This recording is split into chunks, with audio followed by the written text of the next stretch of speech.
Bienvenue sur le podcast L'Apéro RH. L'Apéro RH, c'est 10 épisodes dans lesquels on échange avec des pros des ressources humaines dans plein de types d'industries. Marque employeur, marketing RH, recrutement, rétention. Tu vas apprendre beaucoup de choses, mais surtout, tu vas avoir bien du fun. Présenté par l'agence marketing Waventi. Cheers!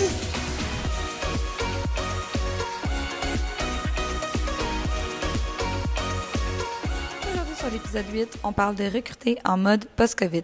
Notre première invitée, Virginie, est gestionnaire des ressources humaines chez Groupe Première Moisson. Notre deuxième invité, Jerry, est directeur associé chez HLC Talent. Notre troisième invitée, Elisabeth, est directrice talent et culture chez Air Transat. Et notre dernière invitée, Manon, est directrice RH chez CCL Montréal. Bonne écoute! Merci Virginie d'avoir accepté mon invitation aujourd'hui. Je suis super contente de te recevoir. Là, on ne s'est jamais parlé, fait que c'est comme tout nouveau aujourd'hui. Puis je sens que je vais apprendre plein de choses, fait que je suis vraiment super contente de te recevoir. Ben merci, le plaisir est partagé, Maude. Donc, écoute, on va rentrer dans le vif du sujet rapidement. Donc, explique-moi un petit peu. Bien, premièrement, on va commencer avec ton rôle. Tu sais, moi qui ne te connais pas, là, explique-moi un peu qu'est-ce que tu fais dans l'entreprise, c'est combien de temps que tu es là, etc. chez Première Moisson. Oui, ben en fait, c'est ça. Donc, chez Première Moisson depuis bientôt 5 ans et j'ai évolué autant dans la division du réseau de détail que le côté industriel dans les usines de fabrication. Et puis, plus récemment, j'ai accepté un rôle vraiment comme bras droit de ma directrice ressources humaines. Donc, au niveau des stratégies acquisition de talent et tout ce qui touche le développement organisationnel. Donc, gestion de la relève, stratégie d'attraction, rétention, tous nos programmes et nos politiques. Parfait, excellent. Puis ça fait 5 ans. Fait que tu as vraiment vu justement la thématique est bon. Tu as vraiment vu le avant, pendant et après COVID en ce moment. Justement, c'est quoi les différences? Comment c'était, mettons, avant, pendant, puis après, si on touche les trois aspects? Bien, définitivement qu'avant, nous, ça a toujours été flexible chez Première Moisson, je te dirais, en termes d'horaire de travail. Là, donc, on fonctionne beaucoup au résultat. Mais le télétravail n'était pas démocratisé. Donc, ça arrivait à l'occasion de travailler de la maison, mais pas de façon plus Récurrente. récurrente, exactement. Pendant la COVID, on n'a comme pas eu le choix, en fait, de s'adapter. On a même eu du télétravail à 100% pendant plusieurs périodes, au plus fort des vagues, lorsque la vaccination n'était pas encore commencée, tout ça. Et durant la COVID, on s'est positionné pour déployer une politique de télétravail. Donc, elle a été bâtie durant la COVID et elle a été, en fait, communiquée il y a quelques mois, donc à l'automne dernier, en 2021. Et on a décidé, Première Moisson, en fait, de poursuivre le télétravail même après la COVID, donc en mode hybride, où on offre l'opportunité aux gens qui, bien sûr, quand ça se prête au poste, de faire entre 2 et 3 jours de télétravail par semaine. C'est très, très apprécié là, des employés. Puis, est-ce qu'il y a des postes qui ne se font pas en télétravail? J'imagine que oui, par contre. Oui, oui, tout à fait. On pense notamment aux postes plus opérationnels dans le réseau de détail. Donc, c'est des gens qui sont un peu plus sur la route. Et aussi en usine, tout ce qui touche les opérations en direct, la qualité, la maintenance. Donc oui, c'est des personnes cadres, mais ils sont nécessaires aux opérations quotidiennes. Donc ces gens-là doivent être présents sur place. Des fois, peuvent être en télétravail à l'occasion pour des travaux plus d'analyse, tout ça, donc, mais doivent être présents sur place, là. Mhm. Puis si on parle de quand la COVID justement a frappé puis qu'il y a eu beaucoup de changements, est-ce qu'il y a eu beaucoup de main-d'œuvre qui est partie de votre côté, vu que c'était quand même un marché qui a beaucoup bougé, là, tout ce qui est alimentation, tout ça, est-ce qu'il y a eu des changements de poste rapidement puis de restructuration?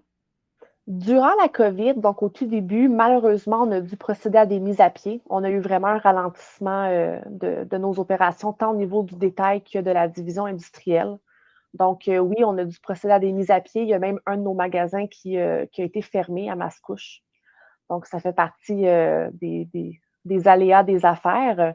Mhm. Même chose du côté industriel. Et puis, il y a peu de restructuration au niveau des cadres. On s'était positionné, Première Moisson, comme quoi les postes cadres, on essaierait de les maintenir le plus longtemps possible parce que ce sont des postes qui sont stratégiques pour l'entreprise. On voulait retenir notre main-d'œuvre, donc il n'y a eu aucune coupure au niveau des cadres. Puis honnêtement, tous les départements ont tellement eu à s'ajuster que c'était nécessaire que tout le monde travaille à temps plein de toute façon, là. Donc, puis là, ben, la COVID se termine, donc on re-rentre dans un mode de croissance. On a des nouveaux magasins là, qui vont ouvrir. D'ailleurs, on en a un nouveau à Verdun que je vous invite à tous aller voir à Montréal et plusieurs autres qui suivront là, au cours des prochaines années. Ah, super. Justement, c'était mon autre question, le post-COVID, comment ça se passe? Est-ce qu'il y a de la croissance, stabilisation et tout ça? Fait que là, ça semble super positif pour vous, là, le après, là. Oui, oui, puis c'est sûr que comme toutes les entreprises, on fait face à de gros enjeux de main-d'œuvre. Présentement, je te dirais que ce qui nous touche le plus, surtout au niveau du détail, ce sont les postes de production, donc nos artisans, boulangers, pâtissiers et en cuisine. Et puis, depuis les annonces gouvernementales de la réouverture des salles à manger en restauration, principalement, bien, on a eu comme un exode. Donc, des gens qu'on avait réussi à récupérer durant la COVID, qui avaient été mis à pied, par exemple, dans des restaurants, hôtels, tout ça, qu'on a réussi à récupérer. Et puis là, ben, sont retournés soit dans les restaurants où ils étaient, ou même des fois des changements de carrière, là, si on le voit dans tout domaine confondu. Là. Les gens se sont beaucoup requestionnés là, sur leur avenir professionnel.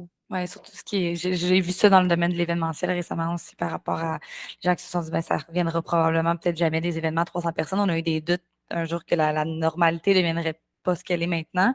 Puis justement, là, c'est des gens qui ont fait des réorientations, fait que ça a pas dû être évident ça aussi. Puis justement, comment vous faites pour venir remédier à ça de votre côté? Tu parlais d'offrir le télétravail hybride. Est-ce qu'il y a autre chose que vous venez pour aller venir fidéliser la main-d'œuvre et aller en chercher de nouvelles?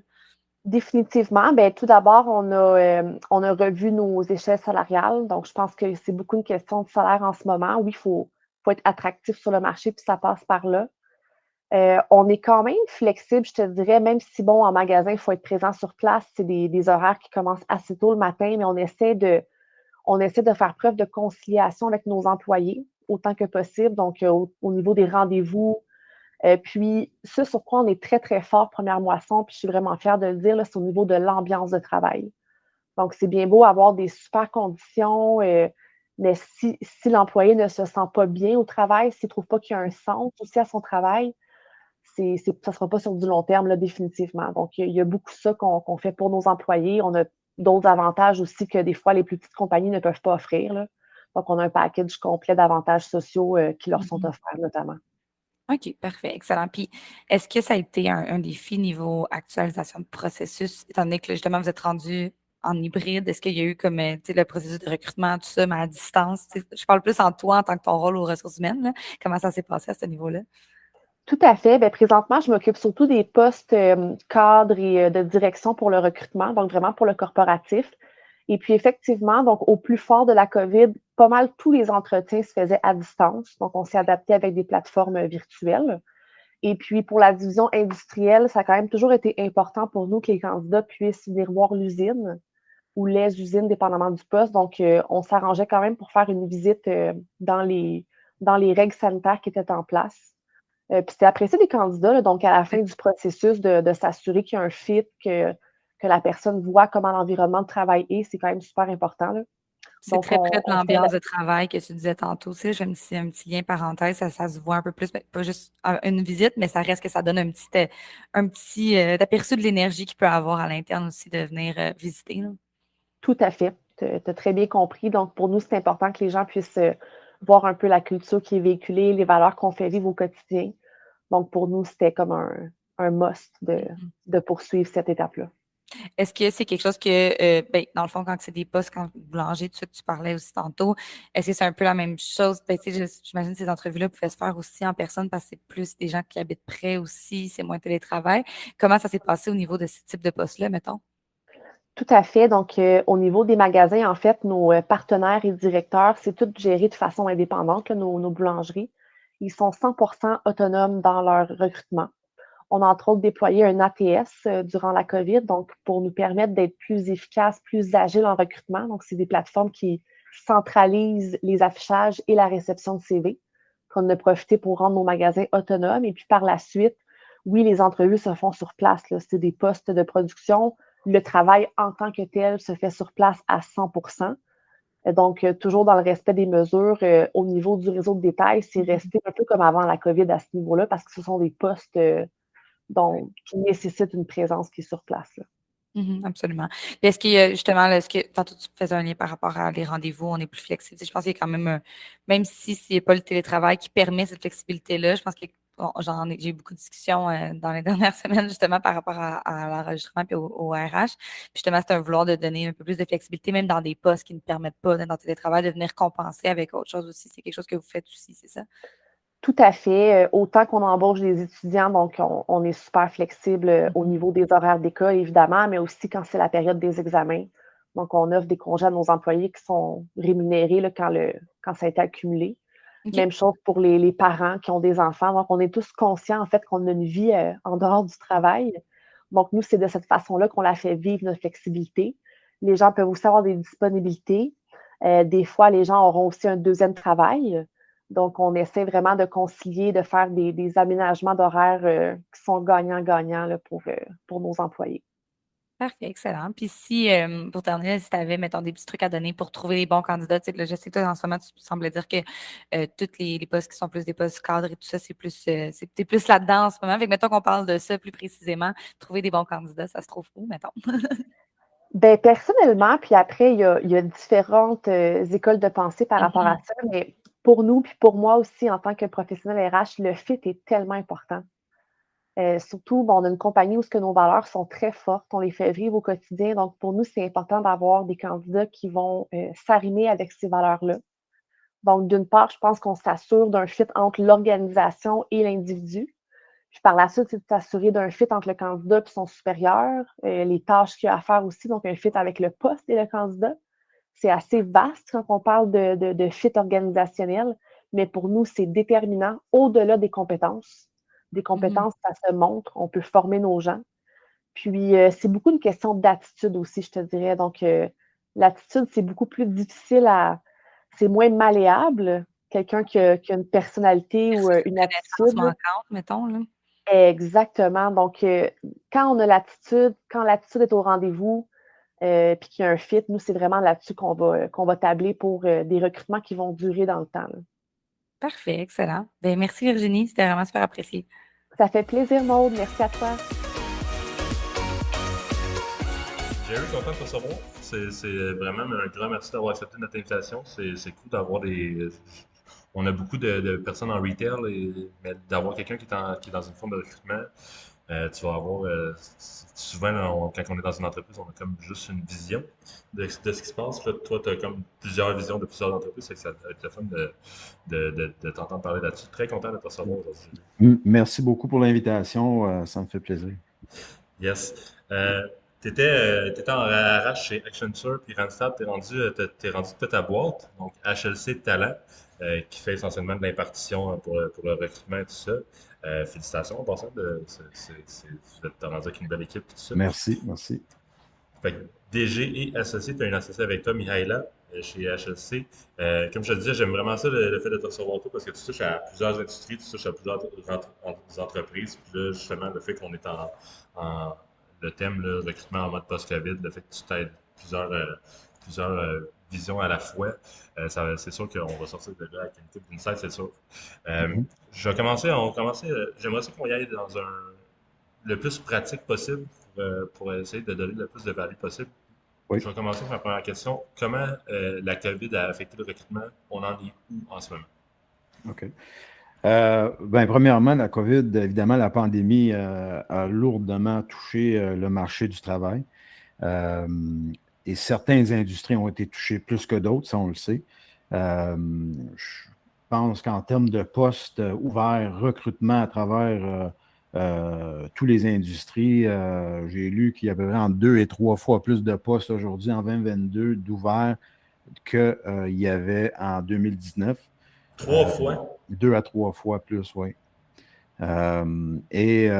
Évidemment, dans l'industrie du recrutement, exemple, il y a du monde qui ont quitté l'industrie du recrutement. Pas de ressources humaines, là, mais je parle spécifiquement du recrutement pendant la pandémie, à aller faire d'autres choses, à tenter d'autres choses. Donc, même côté recruteur, il y a un manque de recruteurs dans notre industrie et je vois beaucoup de formations qui sortent. Donc, ça, c'est intéressant. Puis évidemment, les attentes des candidats ont changé énormément aussi durant la pandémie. Donc, on parle, évidemment, les attentes salariales sont plus élevées, les conditions de travail sont primordiales aujourd'hui. Comme tu le sais, tout le monde parle de hybride, pas hybride, 100%, pas de 100%. Donc, c'est ce qu'on parle dans toutes les entreprises.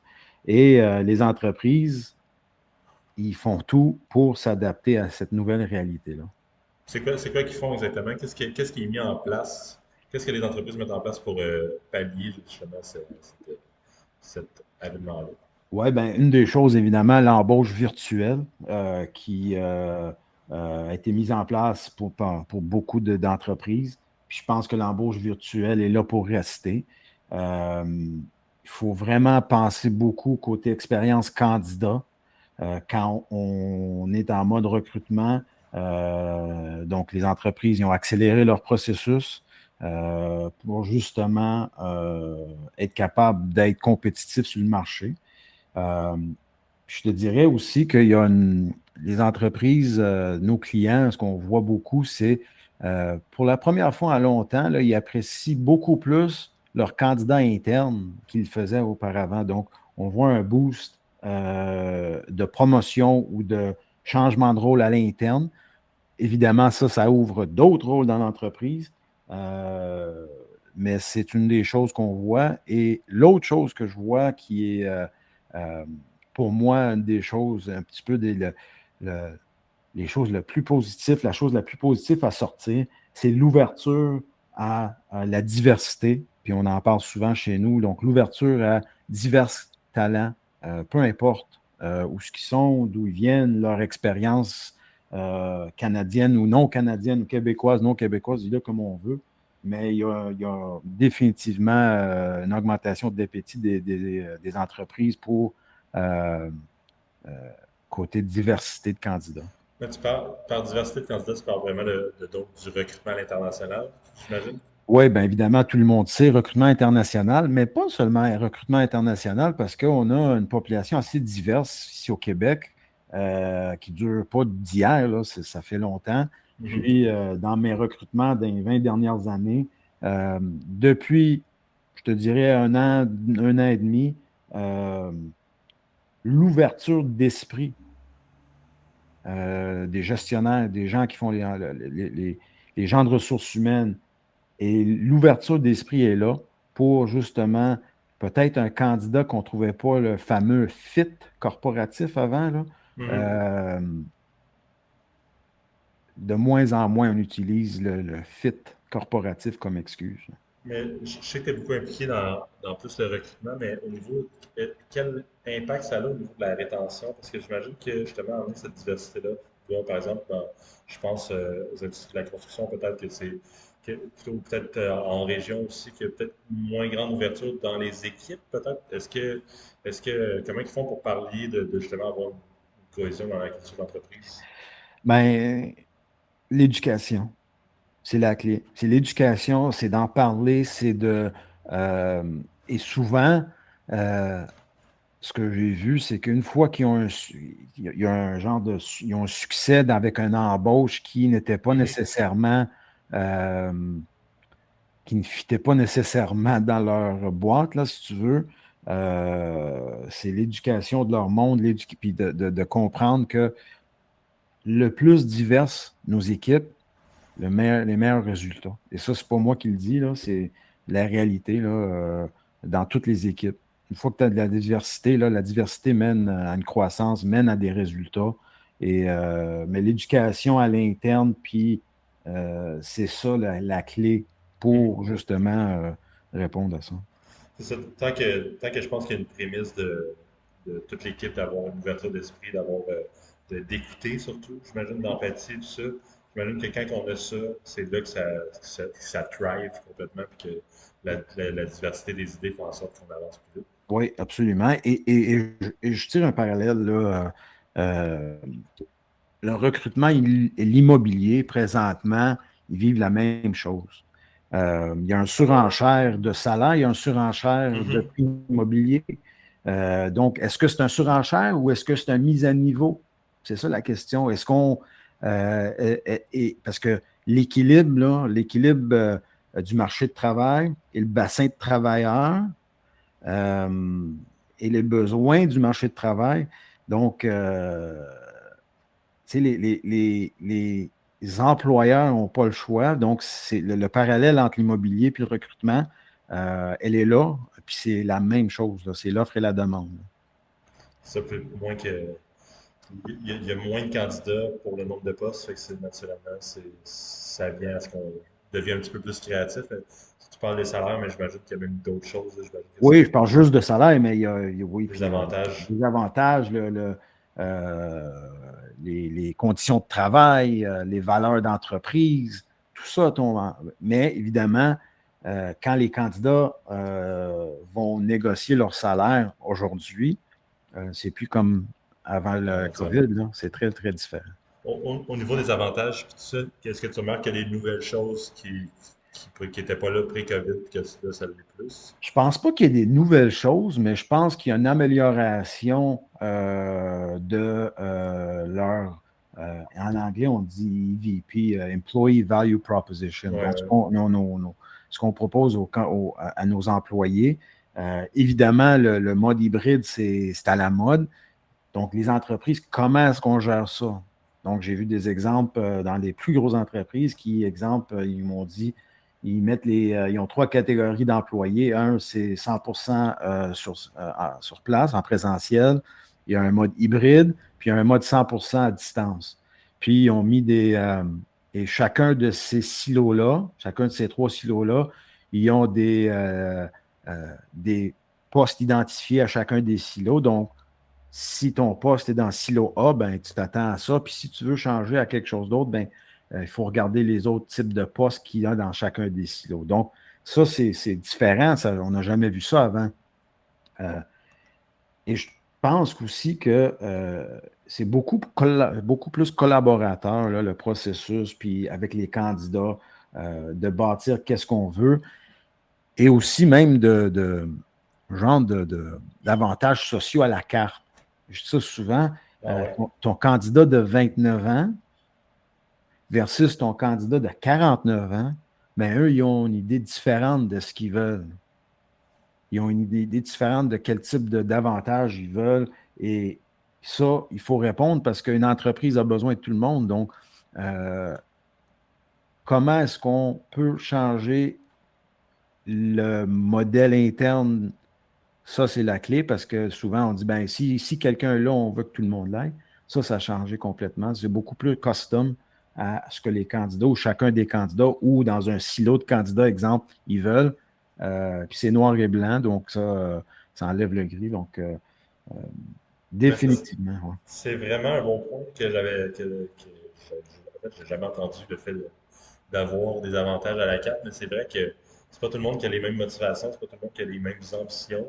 Le fait d'avoir, c'est sûr qu'il y a une structure qui est comme là, c'est sûr que pour les assurances collectives, si on vient à faire de quoi qui est plus, faut que les compagnies d'assurance suivent aussi, puis il va y avoir des enjeux qui sont Oui. certainement que ça va être, il va y avoir du changement qui va être apporté, mais c'est vrai que pas tous les employés veulent la même chose, puis répondre à leurs besoins, mais c'est sûr qu'on favorise, oui, la rétention, mais qu'on favorise le recrutement, c'est plus attirant. Puis un exemple, c'est quand tu parles à un candidat avec 4-5 ans d'expérience sorti de l'université, fin vingtaine, puis tu parles fonds de pension, pas certain que ça fait partie de la priorité. Quand tu parles de quelqu'un qui a 20 ans d'expérience dans leur mi-quarantaine, par fonds de pension, ben c'est sûr que c'est un sujet qui est important. Fait définitivement, il va falloir, et j'en vois des organisations qui font ça, et c'est juste une première étape. Mhm. Toi, encore une fois, qui touche à plusieurs entreprises, il y a beaucoup la question du télétravail là, qui est là, on en a parlé, que tout le monde parle de ça, que hybride, pas hybride, full hybride, full télétravail, pardon. Comment que, de ton côté, qu'est-ce que tu as vu des entreprises? Est-ce que tout le monde fait la même chose? Est-ce qu'il y a vraiment une adaptation au niveau ça dépend des entreprises? Qu'est-ce que tu as vu à là-dessus? Oui, ça dépend des entreprises. Certains ont une règle générale. Ils attendent à ce que la personne soit là 50% du temps. Euh, je pense que les entreprises qui peuvent se permettre d'avoir des travailleurs à distance, puisque le travail peut être fait à distance, euh, ces entreprises-là vont gagner. Ça ne veut pas dire que les gens ne veulent pas rentrer au bureau. Ça veut dire que les gens veulent la flexibilité. Ça veut dire que les gens, ce qu'ils veulent a changé. Et C'est chaque entreprise, comme j'ai dit tout à l'heure, il y a une entreprise qui a 3 silos de type de job, etc., que tu veux avoir. Mais le télétravail est là pour rester. Et souvent, je vois dans mes groupes de recruteurs sur les médias sociaux, j'en fais partie, puis une entreprise prend une décision, dit, nous, notre entreprise, on y va à 100% présentiel, on n'accepte plus le travail à distance. Ben, je peux te dire que les recruteurs, ils sautent sur les candidats de cette entreprise-là pour aller les chercher, pour aller les offrir des offres d'emploi ailleurs où il y a plus de flexibilité. Très, très intéressant. Jerry est clairement une personne qui va se argumenter là-dessus. Il y a une pénurie d'employés en ce moment, ce qui fait que tes services sont très, très pertinents, mais c'est quand même un nouveau service, si on veut. Pas nouveau, mais de plus en plus en vogue. Peux-tu me parler de ton RPO? C'est quoi exactement? Puis comment ça peut aider aux auditeurs? Oui, absolument. Donc, nous, notre modèle d'affaires, c'est qu'on veut être des partenaires avec nos clients. Puis, c'est pas juste question de pitcher des CV, pitcher des noms de candidats puis en espérant que ça colle. Nous, vraiment, on veut intégrer les équipes et être une extension des équipes de recrutement ou de ressources humaines de nos clients, où ce qui peuvent, exemple, louer notre expertise de recruteur et sans avoir besoin d'embaucher un recruteur à temps plein. Ça peut être pour 3 mois, du 6 mois, ça va être pour du long terme. On a des clients sur des mandats de 2 ans, on en a d'autres sur des mandats de 6 mois, renouvelables. Et on offre des services, on prend un certain nombre de postes et ils ont accès à toute notre équipe. Donc, toute notre équipe, on met toutes nos forces ensemble pour livrer pour chacun de nos clients. Donc, à la place d'embaucher un recruteur interne que tu ne sais pas si tu vas avoir besoin long terme, court terme, s'ils vont quitter, ils vont rester, il va falloir recruter pour vos recruteurs, puis là, puis il y a un impact énorme sur la business. Chez nous, vous avez accès à toute une équipe qui va vous aider. Puis, quand tu fais le calcul mathématique, là, on est beaucoup plus ROI que, exemple, d'aller directement avec sur place ou bien même le fameux placement contingence, pourcentage de salaire première année, etc. Nous, on peut vous aider avec plusieurs postes en même temps avec une équipe. Donc, c'est ça. J'adore. Hey, merci beaucoup, Jerry, d'avoir accepté l'invitation. C'était rempli de bons petits insights. Plaisir. Les gens peuvent te suivre où? Ils communiquent avec toi comment? Ben, hlctalent.com. Aussi, je suis très, très, très actif sur LinkedIn et Twitter. Donc, si jamais des gens, ou bien ils peuvent m'envoyer un courriel, jerry@hlctalent.com. Puis, en finissant, tu sais, souvent, je dis ça, mais le recrutement pendant la pandémie a été perturbé, c'est sûr, mais pas réinventé. Donc, il faut faire attention parce que il y a des meilleures pratiques, mais c'est pas, comme j'ai dit, le recrutement n'a pas été réinventé, là. On a été perturbé, puis on va en sortir plus fort. J'adore ça. Un beau monde de la fin. En premier, je m'aimerais peut-être que tu t'expliques un petit peu ton rôle chez Transat, combien de temps que tu es là, qu'est-ce que tu fais exactement? Bon, ben, Elisabeth Marleau, mon titre, c'est directrice talent et culture chez Transat. Je me suis jointe à Transat en septembre 2021. Donc, c'est tout récent, mais j'ai l'impression que que ça fait déjà beaucoup plus longtemps, tellement il y a eu de choses parce qu'on est vraiment en reprise des activités. J'ai 3 responsabilités. Donc, responsabilité au niveau de l'équipe d'acquisition de talent de toute Transat. Donc, ça inclut également la compagnie aérienne qu'on a plus tendance à penser en termes d'Air Transat ou des agences de voyage. Aussi, tout ce qui est centre d'appel, fonction support. Deuxième fonction, c'est tout ce qui est développement organisationnel. Donc, différents programmes qu'on peut penser en termes de gestion de performance au niveau de l'engagement, gestion des hauts potentiels, de la relève. Et troisième pilier qui est tout nouveau dans notre plan stratégique, c'est au niveau de notre stratégie de diversité, équité et inclusion. qu'on doit mettre en place. Il y avait déjà certaines initiatives, mais on essaie vraiment d'avoir quelque chose d'un peu plus arrimé pour chacune des filiales de l'organisation. Puis là, tu sais, l'épisode est à propos le post-COVID, tu es arrivé chez Transat, puis le post-COVID commençait à se préparer déjà. Fait que oui, depuis juste septembre, j'imagine à maintenant, bon, il y a beaucoup de choses qui changent, comme tu le disais, mais quelle différence que tu as vues c'est sûr, la reprise des activités, mais il y a des différences flagrantes que tu as vues au niveau vraiment de les gens, est-ce qu'ils reviennent en poste? Est-ce que vous les rappelez? C'est comment vous fonctionnez à ce niveau-là? Oui, ben bon, dans mon rôle au départ, on croyait qu'il allait avoir on était vraiment, il y avait beaucoup, en fait, dans le secteur aérien, qui a été énormément touché par la COVID.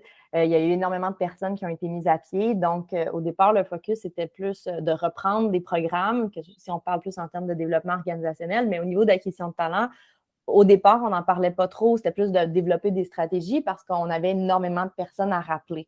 Il y a plusieurs personnes qui sont revenues parce qu'ils sont très attachés, ils ont à cœur Transat. Mais il y a d'autres personnes, après 2 ans, qui ont décidé, ils ont eu d'autres défis, ils ont décidé de se joindre. Il y avait des assignations temporaires, il y avait eu des ententes qui avaient été faites. Transat avait soutenu la réassignation des employés dans d'autres organisations. Mais il y en a qui ont décidé de se joindre de manière permanente à d'autres entreprises. Et en plus, avec notre nouveau plan stratégique, il y avait des nouveaux postes, des nouvelles opportunités qui se sont créées qui n'existaient pas avant. Il y avait quand même beaucoup de nouveaux postes à recruter. Puis je pense qu'un des changements que je n'étais pas chez Transat avant, mais on me l'a dit, c'est qu'avant, Transat avait un très bon niveau d'attraction encore aujourd'hui. C'était le cas clairement avant la COVID. Mais avant, c'était vraiment en termes de fonction d'acquisition de talent, les gens envoyaient leur CV en grande quantité, puis avec une excellente qualité. Aujourd'hui, il y a beaucoup plus de concurrence. On est dans ce contexte de pénurie de main-d'œuvre. Donc, la fonction d'acquisition de talent ne fait pas juste du tri de CV, n'a pas juste à choisir les meilleurs candidats, comment on différencie la personne qu'on a vraiment, notre perle rare, si on peut dire. Il faut vraiment être beaucoup plus attrayant et comment on va chercher les candidatures, donc faire beaucoup plus de chasse de tête. Donc, on a vraiment changé nos techniques. On n'est pas du tout dans un mode on reçoit. On en reçoit encore, mais le focus est vraiment très différent comparé à avant. Oui, ça a beaucoup changé pour, je pense, la plupart des entreprises à ce niveau-là. Qu'est-ce qui fait, tu crois, que justement, que vous en recevez encore parce que c'est rarement le cas? Donc, qu'est-ce que tu fais que tu penses que Transat a qui fait en sorte que les gens ont envie de venir travailler chez Transat? Oui, il y a une super belle culture. C'est drôle à dire, mais les gens sont très attachés parce que, premièrement, le siège social est au Québec. On se le fait dire beaucoup. Ouais. Les gens connaissent Transat, ils voyagent avec Transat. Donc, on a été élus pour la 4e année consécutive meilleure compagnie aérienne loisir à travers le monde, qui est votée par les clients. Les employés ne peuvent pas voter pour ça, donc c'est une super belle reconnaissance. Donc, ça a peut-être un lien aussi avec le fait que... Oui. Oui, non, excuse-moi, mais c'est ça avait peut-être un fait que le lien que les gens avaient vécu l'expérience Transat, peut-être même avant de postuler, parce qu'ils avaient voyagé avec Transat. Donc, ça peut peut-être avoir fait vivre cette... Oui, mais même moi, tu vois, moi, avant la COVID, je voyageais beaucoup, puis j'avais voyagé avec Transat, puis quand j'ai vu, j'avais une très bonne impression ou perception de Transat. Il y a quelque chose de très accueillant. On parle des fois d'une culture très familiale, mais très chaleureuse, des gens passionnés, engagés. Puis les gens, clairement, qui sont là aujourd'hui pour la reprise, ils y croient. On est l'idée par une nouvelle CEO qui est très inspirante, Annick Guérard, très transparente, qui a eu une excellente communication tout au long de la COVID. Je pense que l'entreprise s'est beaucoup distinguée dans la manière dont elle a géré ses communications et qu'elle le gère encore, malgré le fait que la situation n'est pas nécessairement facile. Tu me disais comment ça se fait qu'on a un si bon niveau d'attraction. Quand même, les gens, il y a des très beaux privilèges voyage à travailler chez Transat. Donc, c'est sûr que c'est vraiment intéressant. Puis, je pense qu'on se distingue aussi de la concurrence de par la culture organisationnelle. Puis en ce moment, on parle beaucoup dans les discussions que j'ai eues, puis avec les gens autour de moi, de la distinction. Il y a beaucoup de gens qui sortent la semaine de 4 jours, les horaires flexibles et tout ça. Puis c'est pas nécessairement les travailleurs à la maison, le télétravail, mais surtout que oui, il y a certains postes qui sont probablement possibles d'avoir ça, mais pour la plupart des postes qui sont, mettons, les hôtesses de l'air ou peu importe, c'est pas possible d'avoir cette flexibilité-là. Fait que est-ce que de votre côté, c'est un challenge à ce niveau-là? Oui, bon, c'est sûr que les postes, effectivement, qui sont vraiment liés aux opérations aériennes, on ne peut pas vraiment faire de changement, mais c'est la même chose pour tous nos concurrents, là. Donc, c'est l'industrie qui est comme ça. Puis, on a recommencé, par exemple, une initiative on a fait un recrutement massif de nombreux postes en maintenance récemment, puis on m'a dit que c'est la première fois dans toute l'histoire de Transat qu'on recrutait autant de postes en même temps dans cette équipe-là. On avait une crainte de ne pas avoir assez de candidatures de qualité, puis en 2 mois, on va avoir atteint quasi tous nos chiffres. Donc, on a un niveau d'attraction.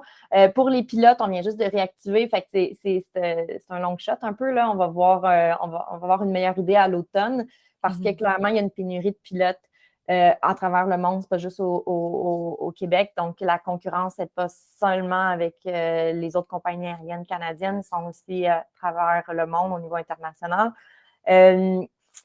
Donc, c'est sûr que ces personnes-là, on se distingue différemment que par la politique de télétravail. Par contre, on a quand même beaucoup d'employés qui sont, que ce soit des agents de centre d'appel, que ce soit des gens en marketing, en finance, en RH, en e-commerce, en TI. Il y a beaucoup quand même de personnes qui ont un rôle de bureau, si on peut dire, des gens professionnels et techniques. Et je pense que Transat a réussi beaucoup à se distinguer avec une politique de télétravail que nous, on appelle hybride, mais hyper flexible, où qu'on a vraiment quasi pas mis de contraintes, en fait. Donc, les gens avaient vraiment beaucoup de choix. Donc, on ne force pas les gens à dire un certain nombre de jours, vous devez revenir au travail. Il y a vraiment 2 options. Que ça soit si quelqu'un veut vraiment venir au bureau parce que il a besoin de sortir de chez lui ou il n'est pas...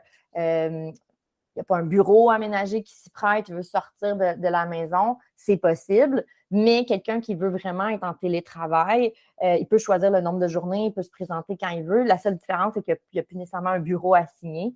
Mais la contrainte qu'on a indiquée jusqu'à maintenant, c'est donc on s'attend à ce que l'employé vienne un maximum de 4 jours par année au bureau. Donc, après, c'est vraiment... on encourage le contact humain. Il y en a qui viennent à chaque semaine, il y en a qui viennent aux 2 semaines, un mois. Ça dépend vraiment de la dynamique d'équipe, de ce qui a été entendu, mais c'est hyper flexible. Et on a passé par des sondages. C'est les employés qui ont choisi, qui nous ont aidés en fait à monter la politique. Puis je pense que les gens apprécient beaucoup, puis ça facilite notre attraction. Est-ce qu'au niveau de la culture, là, c'est sûr qu'on n'est pas. On a un épisode qui est vraiment la culture d'entreprise en télétravail, là, mais j'étais quand même curieuse de te poser la question au niveau de la culture, même si les gens ne sont pas au bureau, c'est 4 fois par année. Est-ce que vous faites quelque chose au niveau de la culture pour essayer quand même de rassembler, que ce soit en ligne ou en personne? Oui. Bon, c'est sûr qu'avec la COVID, c'était un peu compliqué. Avant, il y avait toujours des événements. J'ai jamais assisté jusqu'à maintenant, mais que ce soit à Noël ou à différents moments dans l'année, il y avait des événements rassembleurs. On est en train de regarder en ce moment sur comment on va repartir, relancer ces activités-là. En plus que cette année, à l'automne, ça va être le 35e anniversaire de Transat. Fait qu'il y a vraiment une opportunité de faire certaines choses en présentiel. Mais là, on faisait vraiment attention pour justement pas contaminer tout notre monde. On veut clairement que nos pilotes ou nos agents de bord ou nos gens de maintenance puissent rentrer vu qu'on est quand même au travail, vu qu'on est quand même en pénurie de main-d'œuvre. Mais je pense que ça aide au niveau de la culture. Il y a ce qu'on appelle, nous, des web diffusions où que notre CEO ainsi que différents membres du comité de direction parlent des résultats. La fréquence est vraiment flexible, mais disons environ à chaque mois. Nous parle des résultats financiers, comment les ventes opèrent, des changements organisationnels. Et c'est super transparent, super humain la manière dont c'est communiqué. Je pense que ça l'aide beaucoup à maintenir le lien. Mais je crois après que c'est dans chacune des équipes, des rassemblements que ça se fait. Mais il y a beaucoup d'employés aussi du côté vraiment de la compagnie aérienne qui ont vraiment, je pense qu'on se distingue dans notre culture comparé à d'autres compagnies aériennes. Il y a un sentiment vraiment de proximité qui est créé. et qui se maintient malgré l'ajout de nouveaux employés. OK, parfait, excellent. Puis tantôt, tu parlais justement je voulais faire une petite parenthèse par rapport au recrutement de masse que vous avez fait là, avec. C'était quoi le poste déjà que tu disais? Bien, Manœuvre, récemment, on a fait maintenance, donc c'est des maintenance. OK. techniciens en mécanique ou en techniciens en avionique. Mais on a aussi plusieurs postes d'agents centre d'appel qu'on recrute également.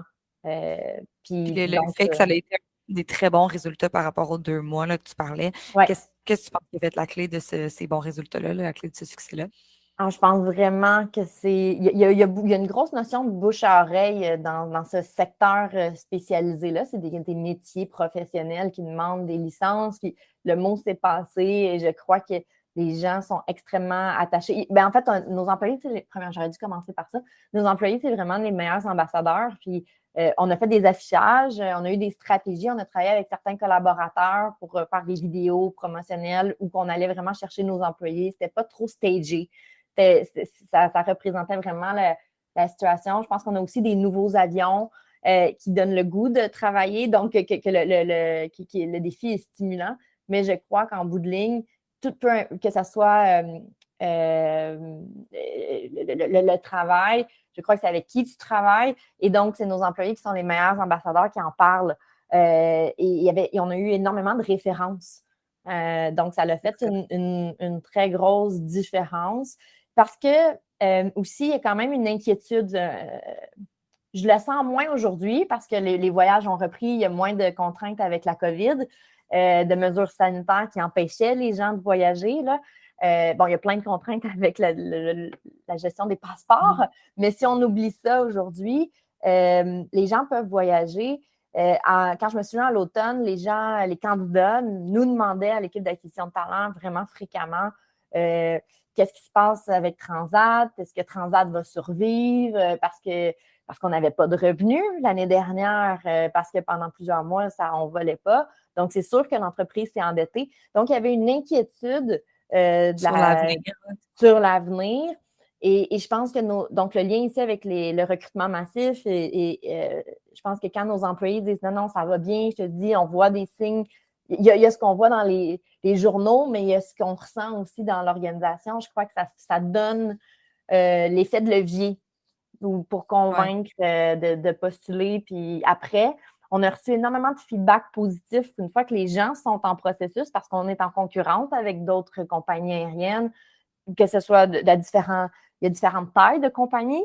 On nous a dit on a eu de très bons feedback sur le côté chaleureux, le côté professionnel de notre processus d'entrevue. Je pense qu'il est vraiment apprécié. Oui, l'expérience candidat, c'est vraiment distingué comparé à d'autres qui étaient, disons, un candidat était en processus avec 3 autres compagnies, puis que les salaires ou les horaires ou le rôle étaient très, très similaires. Puis il me disait que finalement, il faisait le choix de venir avec Transat à cause de leur expérience candidat. OK, ça, c'est là qu'on voit que ça a vraiment un impact positif. Puis, est-ce que, bon, encore là, on navigue dans l'expérience candidat, là, fait que je poursuis là-dedans. Est-ce que de votre côté, tu sais, justement, là, bon, il y a le parti que les gens que vous avez rappelés, mais il y a aussi là, les nouveaux candidats que vous avez en ce moment. Est-ce qu'une fois qu'ils n'ont pas été choisis, vous les recontactez? C'est quoi un peu le cycle de votre expérience candidat? C'est sûr qu'il y a quand même beaucoup de volume. J'ai dit quand même qu'aujourd'hui, on fait plus de chasse qu'avant, mais il y a énormément de volume. Fait que c'est sûr que quelqu'un qui envoie son CV et qui n'est pas retenu, on ne peut pas se permettre en ce moment de recontacter tous les candidats parce que j'aurais peut-être dû commencer même par ça. Mon équipe d'acquisition de talent a quand même été en reconstruction importante. Donc là, on commence à avoir une taille d'équipe intéressante. Mais c'est sûr que toutes les personnes qui font les entrevues sont recontactées. Puis qu'on fait un suivi à ce niveau-là. Les étapes pour le cycle d'acquisition de talent, il y a différentes étapes. Il y a parfois des tests de sélection au niveau technique, mais il y a souvent une entrevue, qu'elle soit téléphonique en Teams. On implique également toujours le gestionnaire. Au niveau de la deuxième entrevue. Puis, on fait évidemment des vérifications, background check, références, etc. Donc, ça ressemble un peu à ça. Je ne sais pas si ça répond à ta question. Oui, c'est absolument. Puis oui, il y a beaucoup de gens en ce moment, le côté expérience candidat, on est comme, il faut essayer de rappeler les gens. Je comprends une entreprise comme Transat, c'est sûr que même si on le voulait, il y a eu quand même, vous avez été affecté, là, fait qu'il y a des choses qui ne peuvent pas être nécessairement, on voudrait tout faire dans les règles de l'art, mais il y a des choses que malheureusement, je comprends qu'il faut venir peut-être prioriser autre chose. Donc, mais merci beaucoup, Elisabeth. C'est vraiment, j'ai beaucoup d'insights vraiment intéressants. Avant qu'on rentre dans le vif du sujet, là, j'aimerais peut-être juste que tu expliques qu'est-ce que c'est CCL exactement. Puis c'est quoi ton rôle là, au sein de CCL? CCL, c'est une imprimerie pharmaceutique. On imprime 3 composantes importantes, c'est-à-dire des étiquettes, des feuillets et des boîtes de carton. C'est vraiment l'emballage pour qu'après ça, on envoie l'emballage aux pharmaceutiques qui mettent les médicaments dedans et ainsi de suite. On vend autant dans des produits qui vont en arrière du comptoir, donc destinés plus aux pharmaciens ou aux médecins ou les gens du service de santé, ou sur le comptoir pour le citoyen qui va à la pharmacie et achète un produit. Fait que c'est CCL, on est partout dans le monde, on est dans 204 pays, on est gros, 25 000 employés. Mais moi, je m'occupe, je suis directrice, mon vrai rôle, c'est directrice talent et culture. Je m'occupe de celui à Saint-Bruno qui s'appelle CCL Montréal, puis on est 170 employés. Parfait, excellent. Puis, ça fait quand même assez longtemps que tu es là, donc tu as dû voir vraiment beaucoup le avant et après pandémie. Déjà là, je trouve ça fun qu'on teste sur l'épisode d'aujourd'hui parce que le domaine de tout ce qui est, vous rentrez un peu dans le domaine manufacturier, tout ça. Donc, ça a tout le temps été un défi. Je pense quand même le recrutement, sûr que dans ce moment, plusieurs domaines, des gros défis puis des défis différents, là. Donc, les vôtres, mettons qu'on regarde les défis qui étaient avant la pandémie, ça se trouvait être lesquels? Les défis avant la pandémie, c'est sûr, c'est d'aller chercher de la main-d'œuvre qui se soucie du détail, puis qui a le goût d'essayer un nouveau métier. Moi, étant une imprimerie, souvent les gens pensent imprimerie, c'est on n'a plus besoin, les journaux vont disparaître, les revues vont disparaître. Mais de l'emballage, imaginez une épicerie sans avoir d'étiquette, prenez une boîte de conserve, il n'y a pas de pois, puis il n'y a pas de carottes, puis il n'y a pas rien. Comment essayer de déterminer c'est laquelle? Fait que c'est la même chose pour les médicaments. Il faut absolument qu'il y ait un emballage. Donc, avant la pandémie, c'était vraiment d'avoir des gens consciencieux qui ont le goût de s'emmener dans une imprimerie, puis que nous autres, chez nous, il faut tout est scindé. Il ne faudrait pas qu'une étiquette, un feuillet d'une seringue ou d'un comprimé envalé, que finalement, c'était un liquide à s'injecter. Donc, c'est vraiment la sécurité des citoyens en main. Fait que c'est trouver des gens qui sont consciencieux puis qui veulent travailler. Puis dans le manufacturier, c'est difficile. Fait que avant la pandémie, je dirais les postes d'entrée qu'on appelle souvent journaliers, c'était vraiment une problématique. Là, présentement, après la pandémie, là, tous les postes sont problématiques. Ouais. Les métiers, bien entendu, tous ceux qui... ça prend des plieurs qui plient ces petits documents-là qui sont dans nos boîtes de médicaments. Ça prend des gens qui découpent, ça prend des pressiers, des gens qui mettent la couleur, qui mettent des feuillets. Fait que tous ces métiers-là sont durs à trouver, mais même dans les bureaux, un poste comme représentant de la clientèle ou peu importe, estimateur, c'est rendu que c'est des postes difficiles à tous les niveaux. Là, vraiment, il n'y a pas... je ne me souviens pas d'un poste que j'ai comblé en dedans de 2 semaines, alors que depuis, je dirais, la dernière année, alors qu'avant la pandémie, on faisait une annonce, puis bon, on n'avait pas tant de CV, on était quand même dans une pénurie de main-d'œuvre, mais ce n'était pas fou comme ça l'est présentement. C'est ça, on est à l'extrême. Tu as soulevé un point par rapport au fait que tu es dans le domaine de l'imprimerie. Est-ce que tu as ressenti les gens qui postulent puis qui ne vont pas faire des recherches justement sur le type de produits que vous imprimez, tout ça, est-ce que tu as senti une crainte de justement le fait que c'est un domaine qui est un petit peu l'imprimerie en déclin puis que les gens imaginent ça, comme tu dis, le journal, est-ce que tu as vu une crainte des candidats par rapport à ça?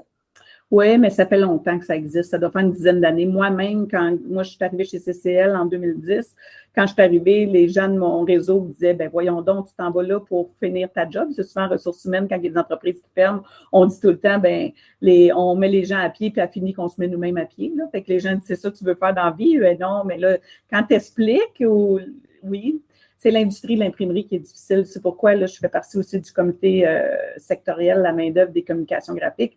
On n'a pas le choix de faire de la publicité parce que c'est plus un métier qui est valorisé, mais ça fait plus de 10 ans. Fait que les gens, il n'y a plus d'école que tu t'en vas apprendre ça. Fait que c'est vraiment difficile.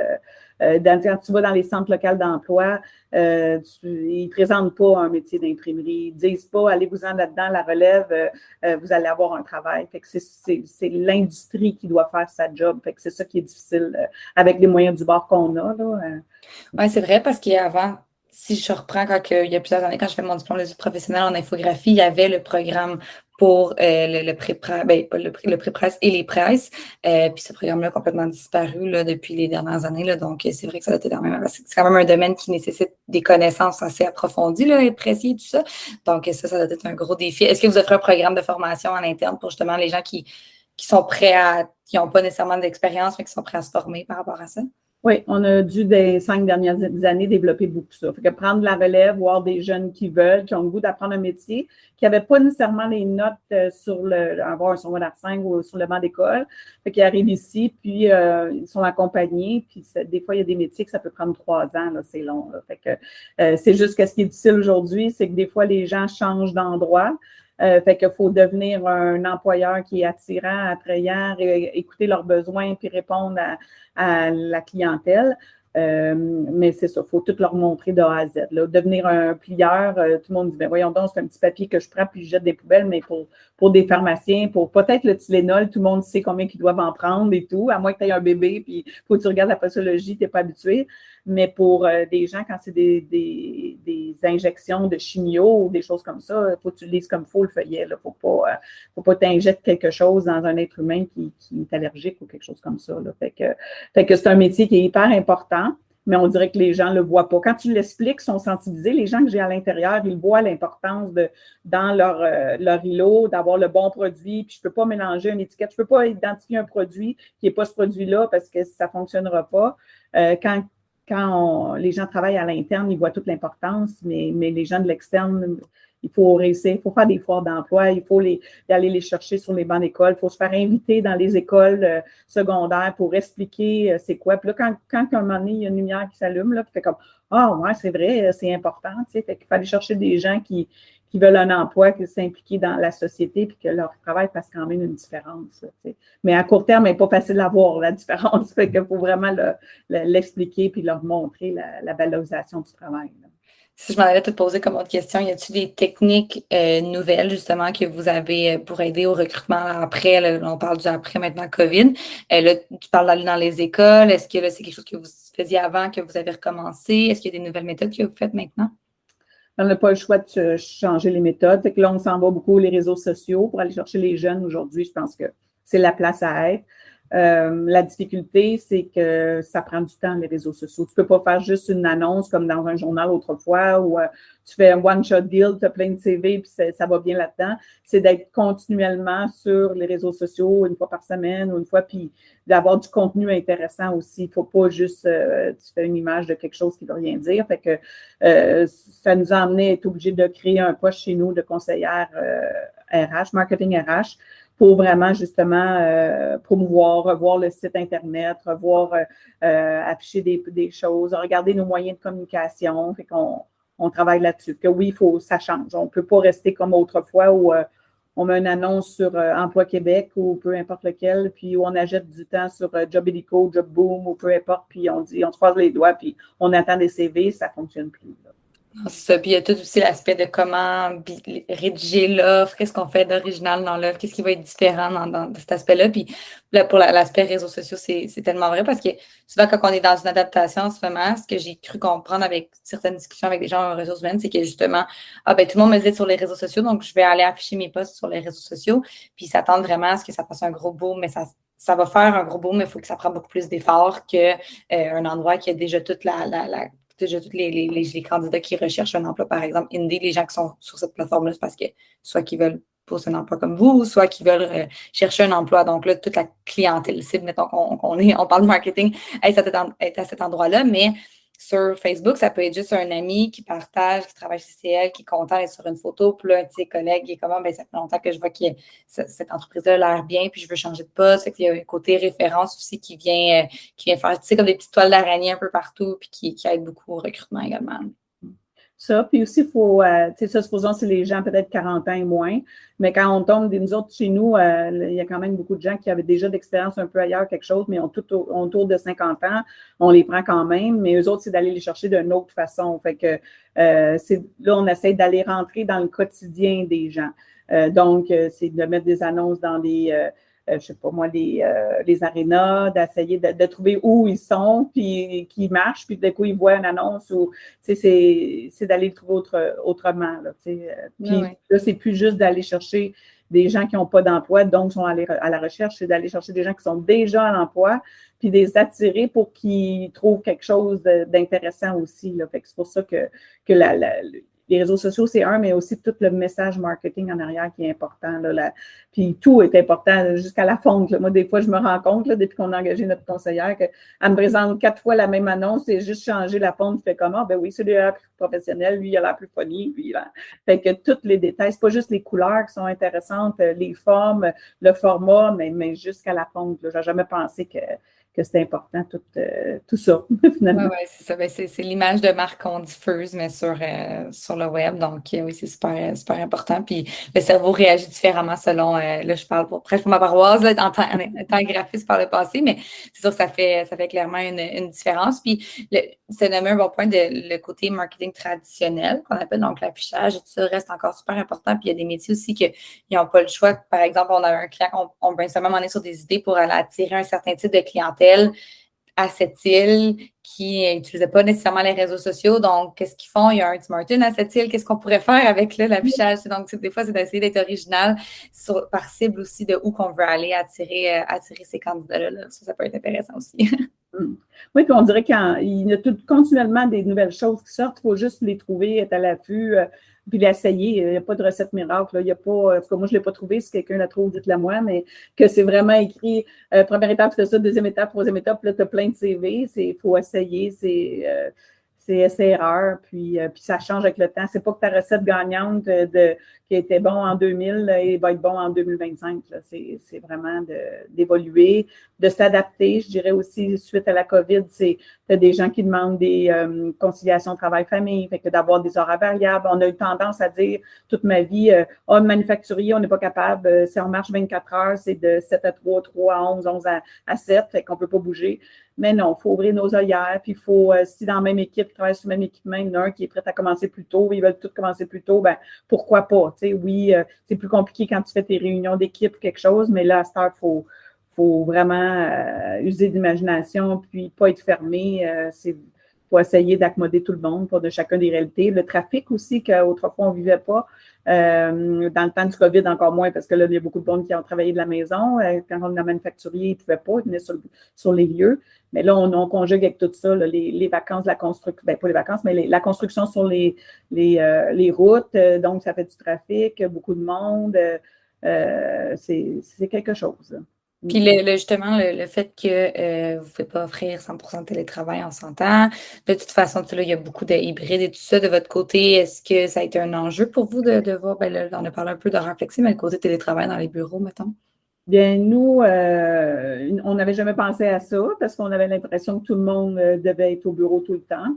Avec la pandémie, ben là, il y a une journée on a fait on va faire un essai, la moitié du staff, l'équipe A, l'autre moitié, l'équipe B dans les bureaux. Puis là, on faisait 1 semaine sur 2, l'équipe se présentait au bureau. Il y a des postes, ça allait bien, il y a des postes, ça allait pas bien. Fait qu'on s'est rajusté. Puis après ça, on s'est rendu compte que ça séparait l'équipe en deux. C'était pas bon. Là. Moi, je voyais tout le temps la même gang de l'équipe A, finalement. Avec l'équipe B, je pense qu'on a fait ça pendant 3-4 mois. J'ai bien beau aux ressources humaines d'avoir fait des petits envoyez-moi vos photos funny du vendredi. Puis là, je partageais les photos. On les voit l'arbinette, mais ça l'enlevait le côté humain, là, tu sais. Fait que là, c'est qu'on est tous revenus, bien là, on a gardé quand même la possibilité de faire 2 jours en télétravail si ça ne cause pas de problème. Si on ne décharge pas le travail sur quelqu'un d'autre. Pourquoi 2? C'est qu'il y a beaucoup de monde qui doivent encore. On n'est pas encore à 100% paperless. Fait que des fois, il faut que tu imprimes des documents, quelque chose. Puis on est mieux que ce soit toi-même qui les imprimes au bureau que des faire imprimer, puis que là, c'est quelqu'un d'autre au bureau qui ramasse une imprimante, puis là, ça se perd. Puis, Ouais. Puis il y a l'aspect confidentialité aussi, j'imagine, de votre côté avec votre industrie qui était un enjeu. Effectivement aussi. Non, mais je te dis, en le laissant ouvert aussi des fois, ben, ça fait que des gens qui ne l'utilisent pas, mais sont contents de savoir qu'ils peuvent en faire, puis c'est pas compliqué. Fait que c'est attirant quand même. Puis il y en a d'autres, même il y a des gens que j'ai vus qui avaient quitté complètement à un moment donné de l'organisation, puis ils m'ont dit je me suis trouvé une job 5 jours sur 5 télétravail. Moi, j'ai dit, my God, t'es tellement une personne qui aime les êtres humains. Je ne te vois pas en télétravail 5 jours, mais OK, tu t'en vas. La personne, elle m'a rappelé, puis je l'ai fait un mois, tu avais raison, j'aime pas ça. Fait que là, je peux-tu revenir? Ben oui, reviens-t'en. Tu sais, c'est comme. Je vais l'essayer pour le savoir. Je pense que ça a été un gros. Il y a bien des gens qui se sont rendus compte à la fin que la COVID qui ont commencé à être tannés aussi. Puis on a besoin de voir des humains de fois de temps en temps. Fait que je pense que le hybride, quand il est possible, du moins, peut être un bon compromis. Encore là, ça dépend des gens, mais c'est vrai que quand on est un people person, c'est difficile d'être en télétravail tout le temps. Puis des fois, la concentration est moins là aussi. Oui, effectivement. Merci Manon. Vraiment super agréable de te recevoir aujourd'hui. Puis on risque de refaire d'autres éditions de l'Apéro RH. Donc, on risque de te réinviter à l'avenir. Tout à fait. Merci beaucoup. Cet épisode était présenté par l'agence marketing Wave & See. Sois des nôtres dès la semaine prochaine pour un nouvel épisode.